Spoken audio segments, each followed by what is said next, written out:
Bonjour à toutes, bonjour à tous, j'espère que vous allez bien. Alors oui, en effet, cette vidéo, elle n'aurait pas dû sortir. Alors pourquoi est-ce qu'elle n'aurait pas dû sortir? Très simplement, à la base, si vous voulez, sur les images que vous allez voir tout à l'heure, vous allez voir qu'en fait, c'est pas super précis, je suis un petit peu hésitant dans ce que je fais et finalement, le résultat ne me satisfaisait pas. Donc en fait, ce que j'avais prévu, c'était de retourner, de refaire toutes ces images avec une prise de cote un peu plus précise, avec des éléments qui soient plus intéressants et avec finalement les implantations définitives. Seulement, j'ai rencontré un petit souci. Alors, je vous dis petit souci, mais en vérité, il est quand même relativement grand. Les fichiers vidéo que j'ai pris pour sur la deuxième fois, ils ressemblent à ça.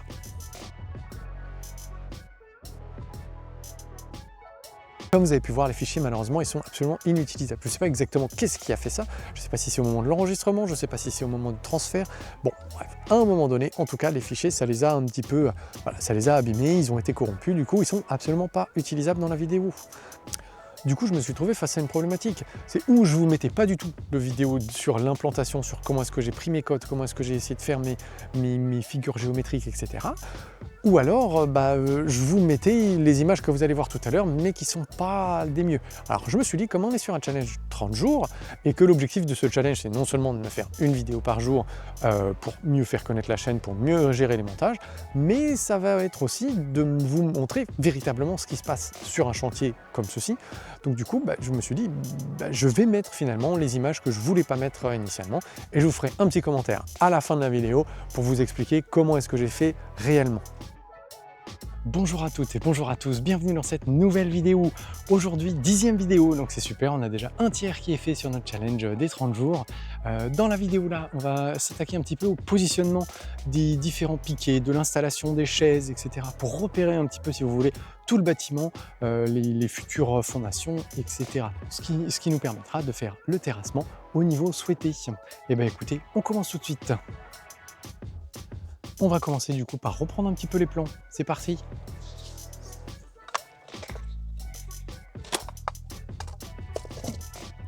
Alors moi j'ai ramené directement l'ordinateur.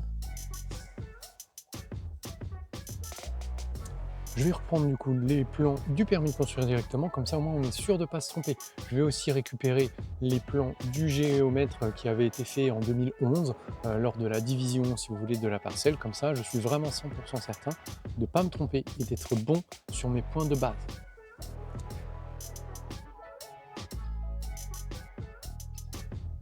Voilà. Je viens de regarder l'angle qui est là. Si je le prends comme étant mon point 0 au niveau du sol, qu'est-ce que ça veut dire? Ça voudrait dire que juste au niveau de la porte, là au niveau du seuil, on est 11 cm plus haut. Donc ça veut dire que quoi? Ça veut dire que si je prends mon point à 0 là-bas et que je le reporte ici, théoriquement, je devrais arriver au niveau du sol. Mais on va regarder ça tout de suite. Je sors du coup un petit niveau laser que je me suis offert pour mon anniversaire, enfin plutôt que ma famille m'a offert d'ailleurs pour mon anniversaire. Hop. Alors c'est clairement pas un niveau de professionnel, mais malgré tout, je ne suis pas professionnel, donc ça me gêne pas plus que ça. Hop là. J'espère qu'il va être très bien, je pense qu'il va être très bien, je pense qu'il va certainement être un peu plus fragile. Hop, on referme le pied.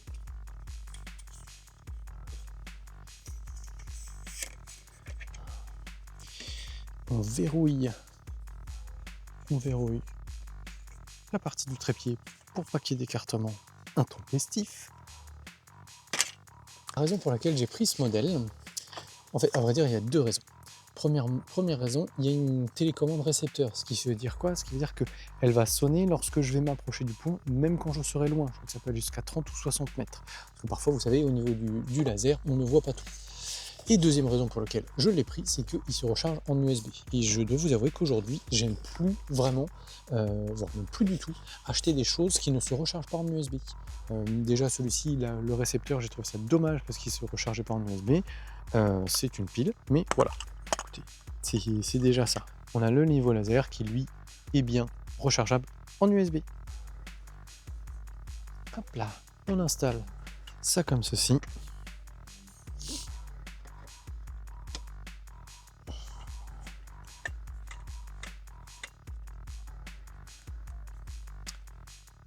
On va là-bas. Du coup, on va poser ça juste par là, comme ça, on va pouvoir se repérer sur l'angle du mur, juste là, jusqu'au sol, puis ensuite on va pouvoir renvoyer cette mesure à l'autre bout là-bas. Et normalement, on devrait être pas trop mal. On va s'assurer avant tout qu'au niveau de la petite bulle ici, on n'est pas trop mal. Et là, très clairement, c'est le cas. J'ai pas besoin. Là, on peut le monter éventuellement un petit peu si c'est nécessaire avec la petite molette qui est juste là. Là, c'est pas le cas. C'est parti, on va l'allumer. Il faut juste que je me souvienne comment il fonctionne. Ça y est. Alors, je pense pas que vous allez le voir à l'écran, mais hop, on va se rapprocher, Hugo. Là, vous voyez. Du coup, ça va l'envoyer à l'autre bout de la fenêtre. Il va falloir que je le cherche un petit peu, je pense, pour pouvoir le trouver sur le mur ici. Alors, je sais pas si on va réussir à voir. Mais en gros, moi, j'ai fait le trait là. C'est quand on était de l'autre côté à 0. Et là, on arrive juste ici. Donc, on est à peu près 5 mm plus bas. Donc, qu'est-ce que ça veut dire? Ça veut dire tout simplement que là, notre sol, il est un tout petit peu plus haut que de l'autre côté. Ce qui veut dire que là, mon point de base, ça va être moins 0,5 par rapport à l'autre côté. Du coup, ce qu'on va faire, je vais reprendre ce poteau-là qui est un petit peu plus grand. Je vais tracer dessus 124,5. Okay, ça va représenter du coup le point qu'on aura là-bas. Je vais soustraire 11 cm. Pourquoi les 11 cm? C'est ce qu'on voyait juste tout à l'heure sur le plan. C'est en fait le niveau de dalle finie qu'on va avoir.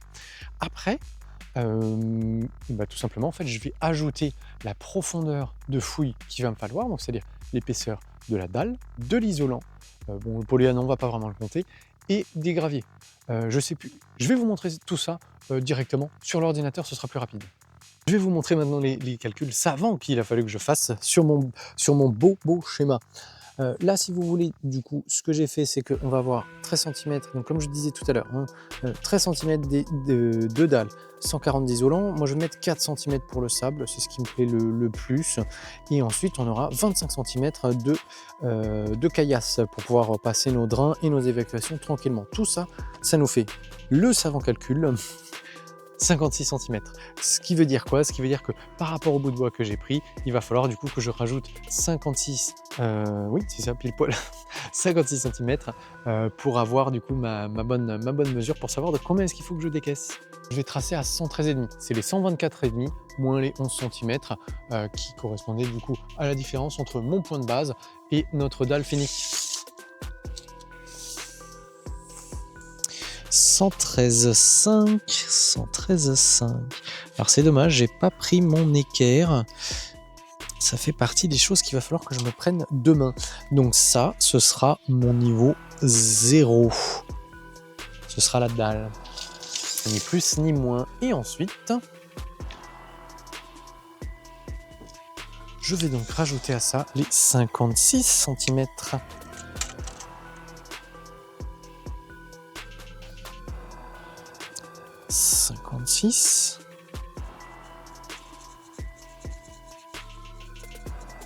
Voilà. Du coup, je sais que par rapport à mon niveau laser tel qu'il est positionné, il faut que j'y mette tout ça d'ici. Du coup, on a nos 50 cm pour arriver, nos 56 cm pour arriver au niveau 0. Puis ensuite, on a le repère. On va regarder vite fait, j'ai envie de regarder vite fait ce que ça peut donner sur le chantier.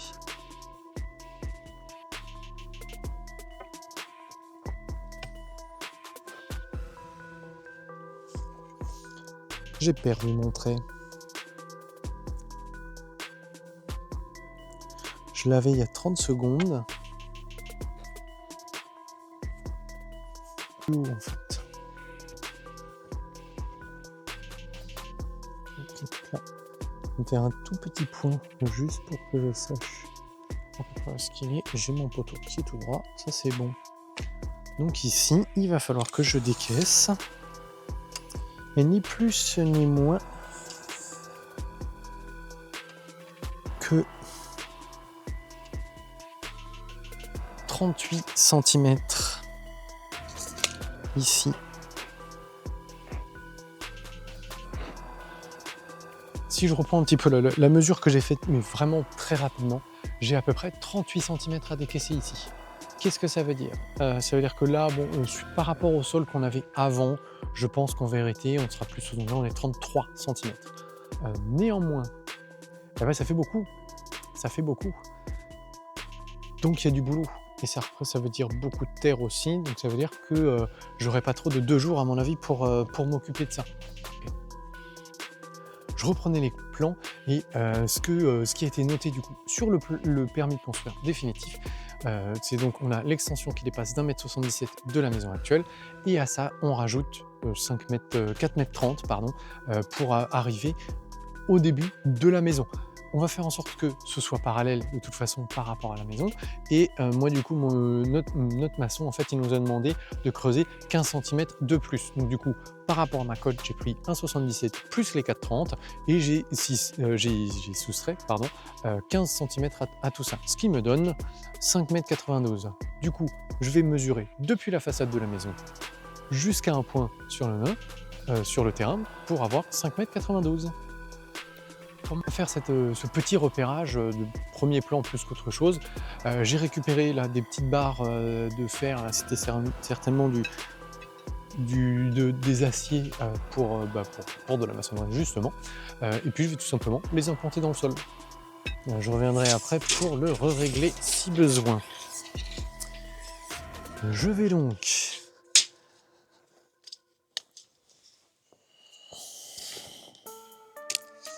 me mettre un petit peu de cette zone-là.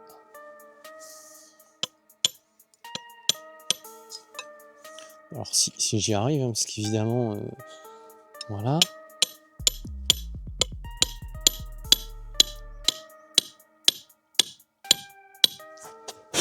Bon, là on est pas mal. 5,92, on est bon ici. Moi je suis là, moi. Moi je suis là, ouais.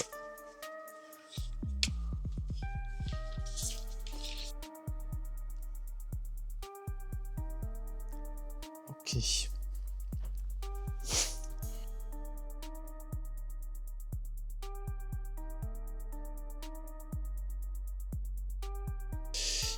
Bah là on est bon. Ce que je viens de faire à l'instant, je viens du coup. Je me suis mis à 5,92 de la façade là, 5,92 de la façade ici.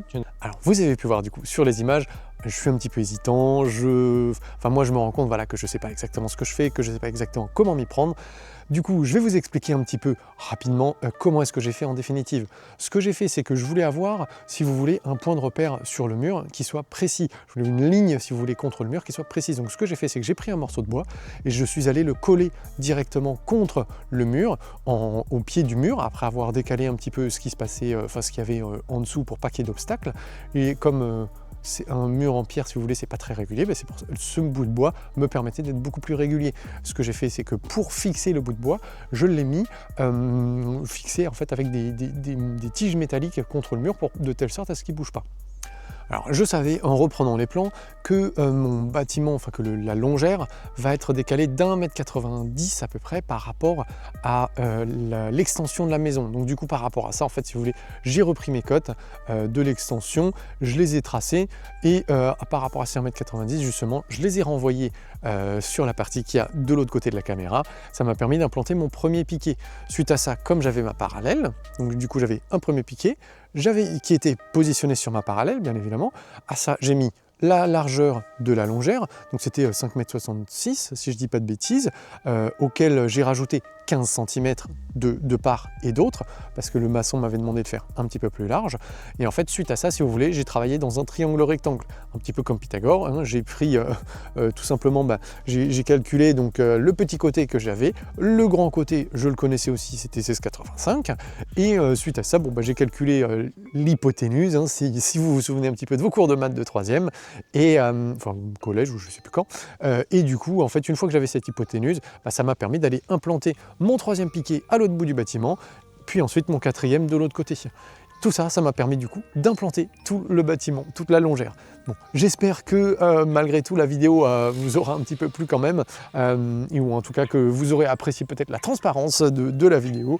Vous avez pu voir maintenant un petit peu, enfin voilà, je vous ai expliqué dans les grandes lignes ce que ça a donné du coup au niveau de l'implantation, comment est-ce que j'ai fait, et écoutez, j'espère que ça vous aura quand même plu. Je suis désolé pour ce petit souci technique qui m'empêche du coup de sortir la vidéo véritable de la mise en place de l'implantation des piquets, mais voilà, malheureusement on est obligé de faire avec ce qu'on a de temps en temps. Sur ce, je vous souhaite une excellente soirée et je vous dis à demain. Allez, ciao!